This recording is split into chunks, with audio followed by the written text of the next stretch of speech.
The White Tiger by Aravind Adiga is a rags to riches story.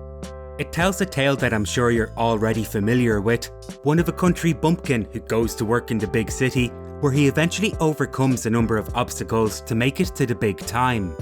In this bumpkin's case, that means getting a job as the driver for a wealthy businessman where he is able to ingratiate himself to the family, learn from them, eavesdrop on their conversations, and of course, grab his chance for success the moment it lands at his feet. What makes it a bit more unique than similar stories you might have heard is how reprehensible the lessons he learns from the wealthy family are. In his time as driver, he witnesses the family pursue under-the-table political bribes and buy their way out of any legal problems they might have. In point of fact, a complete display of amorality is what the young man sees in the class he wants to join, and he replicates it to the fullest in a story that sees him murder, lie, and cheat his way to the top with all the charisma of a used car salesman. That is to say, I thought the book was a lot of fun. My enjoyment of The White Tiger did come with an interesting twist though. The entire novel is set in India. The author, Aravind Adiga, was born there himself but was educated in the West from high school on. Even so, I gathered he had enough of a history with the place to write about it with some degree of authority, to the extent that I was happy enough to get lost in the novel without putting it under too much scrutiny. And get lost I did. The main character drew me into the heart of India, such that I felt less like I was indulging in a bit of tourism and more like I was a welcome visitor. So far as I was concerned, the passages about rustic villages, country temperaments, bustling city traffic and the great chasms of inequality were integral elements that couldn't have been omitted if Adiga was going to be true to his tale. Indeed, there's so much personality and life in everything he describes, I would have assumed it only could have been written by somebody who lived there. Then, however, I read a couple of negative reviews from people who were more familiar with the country than I was. People who said that these elements in the story were just a bunch of tired old cliches. So I began to wonder, had I just been led around the theme park after all? Is The White Tiger a hackneyed Indian Disneyland stuffed to the brim with familiar mascots? When I thought about it, there really wasn't much in there that I wouldn't have seen in the episode of a BBC travel show.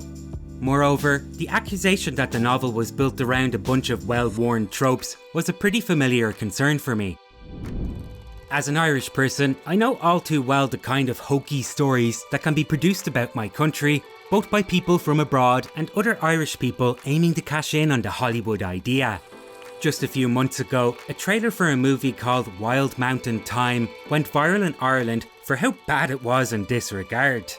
Green rolling hills, a fiery red-headed woman, and a brooding love interest were all used to such a cartoonish extent that you couldn't help but laugh.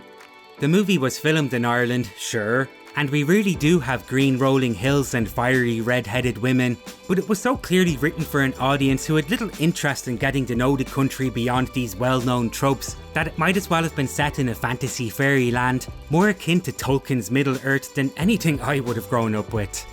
So then, you can understand why I felt disappointed to read similar accusations levied against The White Tiger.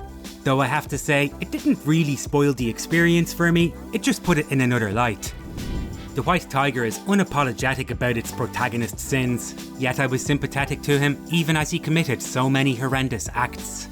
I believe there's a Netflix adaptation of the novel out at the moment, and while I haven't seen it, I imagine they would have had a hard time casting a leading man who could render the sleazy charm that's required in a way that was both sleazy and charming enough.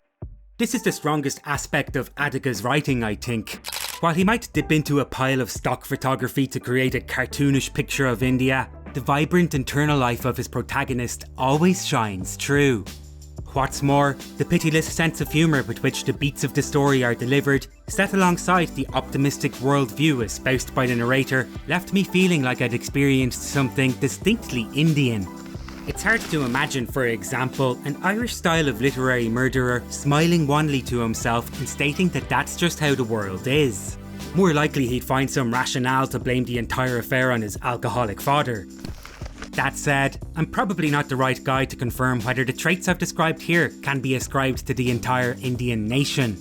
Really, I'd just like to get to know the place by visiting it myself someday. But until then, I'm glad to have enjoyed Adiga's view of it, even in the face of what some people might rightly consider to be the novel's shortcomings.